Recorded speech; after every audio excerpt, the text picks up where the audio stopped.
অনেক কপাল করে দুনিয়াতে আসলে এরকম দুইজন মা পাওয়া যায়। এখন বলবেন যে দুইজন মা কেমনে পাইলো? কথা হচ্ছে আমার মামা একজন কিন্তু আমার মামি দুইজন। এই যে যাকে ক্যামেরাতে এখন সামনে দেখতেছেন এটা আমার বড় মামি, আর যে আমার সাথে মাজায় হাত দিয়ে কথা বলতেছে এটা হচ্ছে আমার ছোট মামি। আমার এই বোনটা হচ্ছে আমার ছোট মামির মেয়ে, কিন্তু তার সমস্ত দায়িত্ব পালন করছে আমার বড় মামি।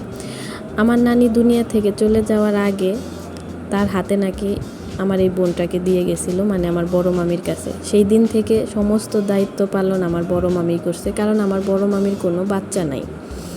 তো মানে সেই ক্ষেত্রে ওর দুইটা মা।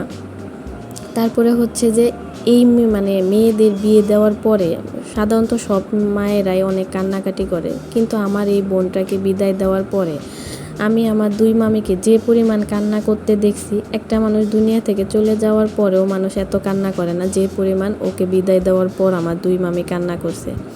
কতটা পরিমাণ ভালোবাসলে এইভাবে মানে কান্নাকাটি করা যায়, আর কত রকমের যে কথা তাদের মনে পড়তেছিল আমার এই বোনটাকে ঘিরে। তা মানে আমি এই দুইজনকে সামলাইতে পারতেছিলাম না। ওদের কান্না দেখে, মানে আমার দুই মামির কান্না দেখে বাড়ির সবাই কান্না করছে। মানে আমার অনেকটাই কষ্ট হইতেছিল, কেন জানি না মন চাইতেছিল যে ওরে যদি আবার ফিরায় আনতে পারতাম তাহলে এদের কাছে দিতে পারতাম।